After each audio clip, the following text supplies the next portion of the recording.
Labas vakaras. Kaip ir kiekvieną sekmadienį, jūsų ekranuose laida Tėvų klasė.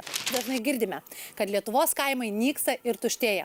Tačiau vis rečiau kalbame apie tai, kad juose dar likę šviesių, iniciatyvių ir entuziastingų žmonių, kurie moko, kuria ir tobulėja patys.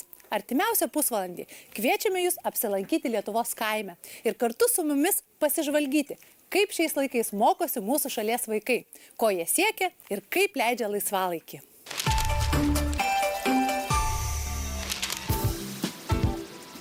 Kaime gyventi gera, įsitikinę šio vakaro mūsų laidos herojai Kazakauskų šeima.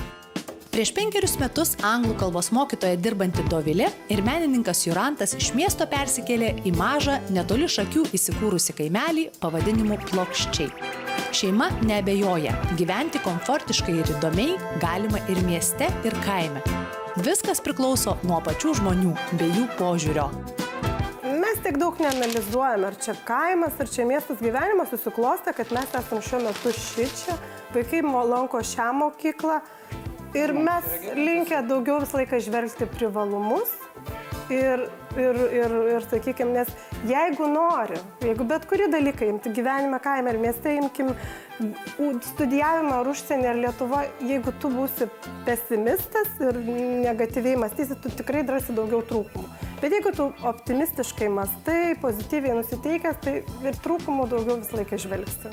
Ar buvo kažkokių neigiamų atsiliepimų, kai sužinojo žmonės, kad jūs kraustotės iš didesnio miestelio į mažesnį, iš miesto į kaimą, pavadinkim, ar ne? Požiūrį visokių visada būna. Vieni sakė, valio, šaunuolį, kiti sako, ką jūs ten veiksit, kodėl kaimas, kodėl ką. Bet dauguma, sakykime, palaikė mūsų tą idėją. Kaimą turi mėgti. Mes esam tie tikrieji kaimiečiai, kurie turi ūkį ir ten žemės labai daug. Priklauso nuo pozicijos žmogaus. Jeigu jisai, ko siekia iš to kaimo, ar jis nori ramybės, ar jis nori darbo, ar jis nori užimtumo, ar jis nori tik tai atsigulęs čia kaip laisvalaikiai ir gulėti. Mūsų gyvenimas kaime tikrai nesiskiria nuo miestiečio gyvenimo kaime. Čia priklauso nuo žmogaus požiūrį. Jeigu jisai nenori kažką veikti, jis ir mieste neras ką veikti ir sakys, tai brangu, tai neįdomu, tai per toli. O jeigu jis norės ką veikti, jis visur ras ką veikti. Herojų šeima neslepia. Šiais laikais kartais darosi sunku nubrėžti tą ribą tarp kaimo ir miesto. Ypatingai tuomet, kai kalba pasisuka apie mokymąsi. Yra savų pliusų ir minusų, lyginant mokymąsi kaime ir mieste. Tačiau iš esmės ir ten mokytojai susiduria su tomis pačiomis problemomis ir džiaugsmais. Tikina mokytoja tiek mieste, tiek kaime dirbusi Dovilė. Tiek kaimo mokyklose, tiek miesto mokyklose yra puikių mokytojų. Mokyklos sprendžia, turi tas pačias problemas, tokios kaip motyvacijos stoka, kūrybiškumo ieškojimas, vertinimo sistemo analizavimas. Ir, sakykime, netgi ir kaimo mokyklos jau dauguma net ir dirba miesto mokytojai, tad tokių skirtumų akivaizdžių aš nematau. Pagrindinis skirtumas būtų turbūt vaikų skaičius klasėse. Sakykime, kaimo mokykloje tai yra 10-15 mokinių, o miesto mokykloje turbūt būna dvigubai didesnis. Tai kai skaičius yra mažesnis, mokinys automatiškai gauna ir daugiau dėmesio, ir yra daugiau pastebimas, ir jis gauna daugiau veiklos. Gal trūkumas būtų turbūt daugiausia pastebimas tiems gabiems vaikams. Jie neturi konkurencijos, jiems mažai yra žmonių, su kuriais jie gali konkuruoti ir kuriuos lygiuotis. Mokytojai dažnai atrodo, kad tas mokinys yra labai gabus, bet galbūt jeigu jis turėtų didesnės galimybės ir daugiau būtų toje klasėje tų gabių vaikų, jam gal visai kitaip atrodytų ir to mokytojai. Daugelis žmonių remiasi to požiūriu, galvoja, kad pas kaimyną žolė žalesnė. Visur yra ir tų problemų, ir tų džiaugsmų, ir tų trūkumų, ir tų privalumų. Tad reikia džiaugtis, ką turi. Ir mažiau analizuoti, kas būtų, jeigu būtų. Mūsų požiūris toks, kad mes tikrai... Ir tiesiog visos galimybės yra čia. Net neįsivaizduoju, ko mums trūktų, kad mes norėtum leisti vaikai kitą mokyklą. Dvynukus Eimantą ir Guodą auginanti Kazakauskų šeima šypsosi. Mes kartais pajuokaujame, kad mūsų vaikai eina ne į paprastą kaimo mokyklą. Plokščiuose įkurtas daugiafunkcis centras, pasak laidos herojų, tai vieta, kur po vienu stogu visi bendruomenės nariai gali rasti tai, ko jiems reikia. Man tai dabar yra šiuolaikiška, moderni, atnaujinta darbo vieta, kur aš galiu tobulėti, vaikams tai yra jauki mokykla, kur jie jaučiasi gerai. Smagu, kai kažkas yra kuriama. Turbūt kiekvienas džiaugiasi, kad kažkas jo aplinkoje yra daroma ir kuriama, negu kažkas būtų greunama ir, sakykime, ir naikinama. Tai taip, mes džiaugiamės, kad aplinka gražėja, kad veiklų daugėja ir gyvenimas tampa įdomesnis. Dabar tapo kultūros ir viso švietimo veiklos, pramogų, laisvalaikio vieta. Sakykime, suaugę gali dalyvauti įvairiose veiklose, renginiai vyksta. Visa taip tapo kokybiškiau ir komfortabiliau netgi, sakykime. Atnaujintos ir salės, ir šildomos patalpos jau nebeprimena tų laikų, kai kultūros namuose visi lipdavo ant nešildomos scenos ir dainuodavo. Tai, sakykime, vien tai jau keičia visą. Ir aišku, žmonės mieliau renkasi ten, kur jam jauku ir smagu. Kaip bebūtų gaila, daug žmonių palieka kaimus ir išvažiuoja į miestus. Mokyklos tuštėja ir pagrindinė to problema – užimtumas ir darbo vietų nebuvimas, tikina Dovilė ir Jurantas. Pasak mūsų laidos herojų, daugiafunkciai centrai tampa išeitimi, siekiant išsaugoti ne tik kaimo mokyklos, bet ir viso kaimo gyvybę. Vienas pastatas, atrenovuotas pastatas, vienos išlaidos. Galų gale kaime ir specialistų nėra tiek daug, kad, sakykime, jeigu tenais būtų daug tų funkcijų, atliktų atskiri pastatai. Galų gale, nes įsivaizduokim, tėtis atveda vaiką į darželį, tuo pačiu pasiima iš bibliotekos knygą, atsimdamas gali likti ir pasportuoti salėje. Tai aš manau, tai yra puikiai mintis ir praktiška mintis. Plokščiai vienas iš daugelio Lietuvos kaimų, kuriame buvo įkurtas modernus daugiafunkcis centras. Tai tarsi švietimo, kultūros ir socialinių paslaugų kaime kompleksas, skirtas tam, kad mažėjančių kaimo bendruomenių nariai savo poreikius galėtų patenkinti visai šalia jų pačių namų įsikūrusioje erdvėje, kuri būtų jauki, šviesi ir į kurią norėtųsi sugrįžti.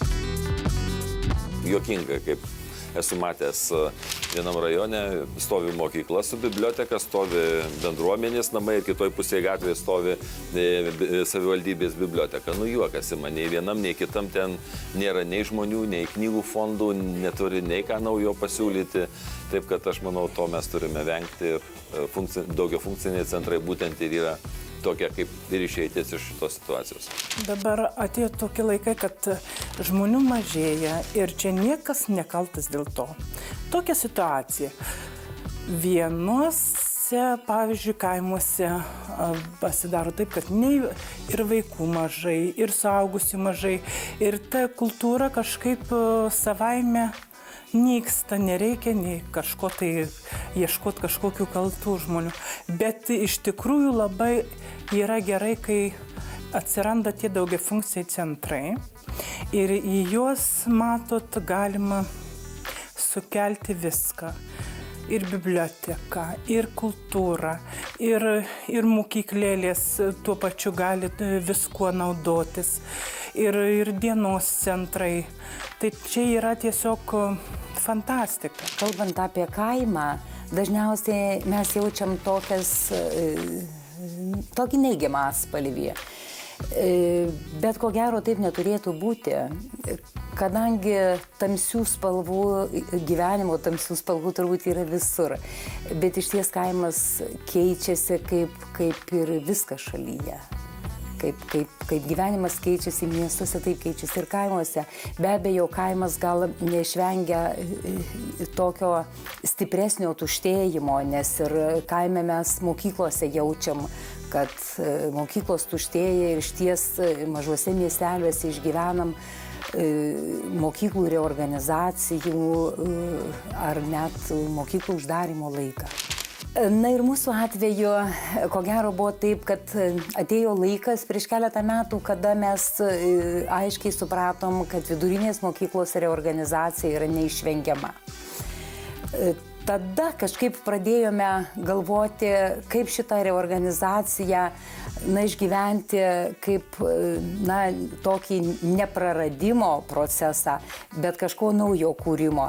Ir tada su bendruomenė galvojame, ką galima būtų padaryti, kaip sukurti kažką naujo, kas būtų reikalinga platesniai bendruomeniai, kokias veiklas čia galėtume daryti. Ir būtent daugiafunkcijų centrų kaimo vietovėse kūrimo projektas buvo tokia galimybė. Man smagu buvo tai, kad tuos poreikius ir klausė bendruomenės, kokius tų poreikių turite. Tai kiekvienas siūlė tas, kas jam smagu buvo daryti. Tai sakykime, ir dabar yra šitos veiklos, aš manau, ateityje išsivystys ir kitų veiklų, kurių žmonės norės, kokių siūlys ir galvos, kad reikalingos galėtų būti. Senas Plokščių mokyklos pastatas buvo prikeltas naujam gyvenimui, gražiai suremontuotas, aprūpintas moderniausia įranga ir baldais. Patalpos buvo pritaikytos įvairaus amžiaus kaimo žmonėms ir jų poreikiams. Dabar čia po vienu stogu visi bendruomenės nariai nuo mažiausio iki vyriausio gali rasti viską, ko jiems reikia. Nuo mokyklos, darželio, dienos centro, bibliotekos bei muziejaus, iki menų bei šokių studijų ir net sporto salės. Pati mūsų bendruomenė, mūsų lankytojai yra labai įvairaus amžiaus. Pats mažiausias mūsų žmogutis, kuris ateina į centrą, yra 3 metukų, vyriausias 73. Tai akivaizdu, kad ir veiklos mūsų turi būti labai skirtingos. Ir patys mažiausi, žinoma, jie turi darželį ir visas savo veiklas darželyje. Mokiniai visų pirma mokosi ir šalia veiklos įvairiuose būreliuose dabar gali turėti klubinę veiklą, saveiklinių kolektyvų veiklą kartu su savo tėveliais. Vyresnis jaunimas ir suaugę žmonės čia ateina į saviveiklinius kolektyvus. Daugiafunkcis centras tai yra mano dienos veikla. Aš ateinu, mokausi, sportuoju, dainuoju, užsiimu, dariu visokiais šokiais ir taip toliau. Tai tiesiog mano gryna diena. Ar gerai tas daugiafunkcis centras? Labai gerai, labai mums gerai. Mums kultūrnamis buvo labai šaltas, o čia dabar šiltas, smagu, viskas. Žmonės puikus, visi ir vadovai, ir visi labai smagu. Vienu žodžiu jau negali būti geriau čia. Visokių buvo vargų, kai reikdavo nuvažiuoti, kad kas vežtų, ateit būdavo toli, jau 7 kilometrai. O dabar viskas vietoj. Mūsų jau 5-mečiai, 6-mečiai vaikučiai, jau jie dalyvauja šokių būrelyje, eina pas muzikos mokytoją dainuoti, nes jau jie puikiai pažįsta mokyklą. Mes ne darželyje valgom, o einam į mokyklos valgyklą. Jie tikrai, žinokit, visą aplinką pažįsta iš karto. Ir mažiukai jau žinau, va ten eina dideliai pamokas, čia yra mokytojų kambarys, eidami va parodų. Vaikai iš karto su visko susipažįsta. Daugiafunkcinis centras yra tuo labai svarbus, kad čia susirenka tiek vaikai su savo švietimietiška programa, tiek bendruomenė su savo biblioteka ir kitais poreikiais, tiek popietės praleidimo laikas, tiek tėvų ir vaikų bendri užsiėmimai. Tai yra tai, kas jungia į vieną vietą bendruomenę kaip po tokią. Ir aš manau, kad būtent šitas jungimas veda prie patriotizmo, prie didesnio nenoro palikti Lietuvą ir taip toliau. Taip, kad aš manau, kad tai yra pažangi ir skatintina iniciatyva. Šiltos ir jaukios patalpos, interaktyvios pamokos, išmaniosios lentos klasėse, naujausi mokymosi metodai bei kūrybiška pažinimo džiaugsmą teikianti veikla. Taip šiais laikais kaime mokosi ir laisvalaikį leidžia vaikai. Ir nors daugiafunkciame centre gali veikti įvairios kitos įstaigos, kultūros namai ar ambulatorija, pagrindinis daugiafunkcijų centrų tikslas – būti švietimo židiniu kaime. Todėl, kad būtų įkurtas toks centras, jame būtinai turi veikti mokykla arba darželis. Visas laikmetis keičiasi, ir mokykloje keičiasi, ir patys vaikai keičiasi. Be abejo, šiuolaikiniais technologijos daro savo įtaką ir yra mokymasis tikrai visai netoks, koks buvo prieš 10 ar 15 metų. Pamokose naudojam daug informacinių technologijų. Užduočių daug atlieka jau ir interneto pagalba, ko turbūt prieš 10-15 metų sunku buvo pasiekti kaime. Vėl vaikai naudojasi visom mobiliom technologijom, taigi ir mokymasis skiriasi. Kaimo vaikas lygiai taip pat žingeidus kaip ir miesto. Jam viskas yra įdomu, viskas smagu, jis nori viską sužinoti ir netgi ta tokia, kaip sakyčiau, tokia aura kaime galbūt jiems gal šiltesnė yra negu kad mieste. Kuo vaikų mokymasis kaime skiriasi nuo jų mokymos mieste? Kaime, aš manyčiau, kad yra labiau svarbi bendruomenė ir tas vieningumo jausmas. Mieste žmonės yra kaip ir suaugę, taip ir vaikų problematika. Jie nutolę yra šiek tiek vieni nuo kitų. Labiau gal sulenda į kompiuterius, labiau sulenda į savo išmaniosius telefonus. Bet kaimas turi tą tokį natūralumo jausmą ir manau, tai yra pagrindinės skirtumas. Neturim labai kažkokių įpareigojančių erdvių, ar ne, ir galbūt neturim kažkokių labai rėmų, į kuriuos mes stengiamės tuos vaikus įdėti. Ir iš tikrųjų visus susitarimus taip pat priimam kartu, mes juos aptariam, ką mes galim padaryti, ką mes galbūt ir turim padaryti. Ir galbūt dėl tos priežasties mums visai sekasi. Tikrai labai smagu yra, kada tėvai šiandieną ateina ne tik kalbėti apie kokias nors ugdymo problemas, pasižiūrėti, kaip jų vaikas mokosi. Mes tiesiog čia kartu veikiame, kartu dirbame. Ir tai be galo gražus, be galo geras jausmas. Jis naujas tikrai. Labai malonu, kada prie vaikų prisijungia ir tėvai. Tai vakarais renkamės ir su mamomis, ir taip pat šokame su mamomis. Tai gaunas vėlgi ir pabuvimas, tėvų kartu pabuvimas ir man kaip ir mokytojai irgi bendravimas, ne vien per tėvų susirinkimą, ne vien telefoninių pokalbių, bet tiesiog ir mes dažniau susitinkame ir pabendraujame. Nereikia namuose prie televizoriaus sėdėti ir galvot, ką veikia vakarai, kada ilgi žiemą, nes pas mus nėra nei teatro, nei filmų, nieko, tai vienu žodžiu išėjimas toksai labai smagus ir organizuojamos ekskursijos, svarbiausia, mokėti nereikia. Jeigu žmonės ateina per savaitę 4, kai kurie ir 5 vakarus, tai pabūti drauge ir užsimti kažkokią veiklą, tai manau, jiem patinka ir tai yra naudinga. Daugiafunkcis centras tampa vieta, puoselėjanti gražų šeimos ir skirtingų kartų bendravimą. Atsiranda vis daugiau šeimų, kurios centre drauge aktyviai leidžia laisvalaikį, o vyresnieji mokiniai rūpinasi ne tik jaunesniais broliukais ir sesutėmis, bet ir savanoriškai padeda prižiūrėti mažuosius dienos centre. Kada kūrėsi darželis, tai mes iš tikrųjų turėjom net ir tokių,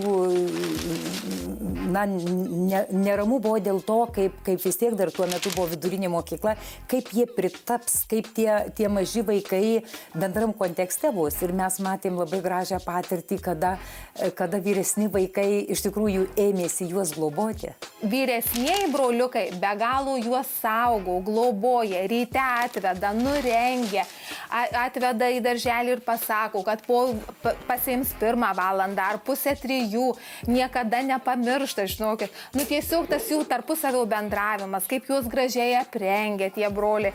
Labai gražu, žinokit, žiūrėti, kad jie tarpusavį bendrauja. Naujas dalykas, ką mes visai naujai atradome, tai manyčiau šeimų dalyvavimas. Anksčiau mokykloje taip pat mes turėjome bendravimą su tėvais, su jų šeimomis. Mokykla nedidelė, mes iš ties pažinojome šitas šeimas. Mokykla turėjo gražią savo veiklų partnerystės tokią praktiką, bet dabar mes tiesiog tai darome kitaip. Net galvoju, aš galėčiau įvardinti, kad mes dirbame kitaip, tiesiog vidinės mūsų nuostatos yra kitokios. Net, manau, kažkuriuo aspektu apskritai dingsta tokia kaip mokytojų pareigybė. Nes neformaliuose veiklose juk mes visi esame mokytojai, visi unikalūs ir labai svarbus. Labai gražu stebėti tokią tendenciją, kada mokiniai atvažiuoja kartu su mamom, pavyzdžiui, galbūt ir nedidelius dalykėlius daryti, galbūt piešti tik tai ant puodelių arba ten skrinutės kažkas marginti, bet tada tai iš tikrųjų jūs būna kartu. Dažniausiai, aišku, mamytė su dukra, bet mes turim vieną tokį atvejį, kada ir mama su sūnum ateina. Tai jie pakankamai gražiai bendrauja, tai mums kartais net čia su akordeonu pagroja. Daugiafunkciam centre dalį savo laisvalaikio leidžiu su tėvais, su draugais. Tikrai nesijaučiu vieniša ar kažką praleisdama, nes tiesiog tai yra mano gyvenimas. Draugai, šeima, darbai. Tai yra smagu matyti tą bendravimą ir tų pačių žmonių bendravimą, susitikimą malonioje, gražioje, šiltoje aplinkoje. Šiuo metu labai žmonės gyvena tam vartotojiškam tokiam pasaulyje ir bėgime, ir darbuose. Ir rasti laiko savo vaikams tikrai kartais būna sunku. Tai tas galėjimas eiti kažkokias veiklas kartu su vaiku, tai dažnai atperka tą laiką, kurio tu kartais nerandi tam vaikui. Mama, jinai visur dalyvauja šoką, tai padainuoja ansamblį Vaigovoje ir einam netgi vakarais į tokius klubus ten, darom visokius rankdarbius ir taip toliau. Viskas kartu. Pasak mūsų laidos herojų, nors kultūrinis gyvenimas jų kaime vyko ir iki daugiafunkcio centro atidarymo, tačiau jam įsikūrus didžiulę naudą pajuto visi aktyvūs bendruomenės nariai. Tiek vaikai, tiek jų tėvai, tiek seneliai. Tie, kurie ateina, tikrai išeina laimingi ir sakykime, ne visi turi galimybę, sakykime, save vykti, tobulintis ir mokytis šakiuose ar dar kur kažkur. Tai yra smagu, kai gali kažkur šalia nueiti ir kažką pažinti, išmokti galų gale pabūti su tuo pačiu kaimynu ir draugu, jaukioje aplinkoje. Vienam tai labai patogu ir smagu tuose namuose ant pečiaus sėdėti ir nieko neveikti.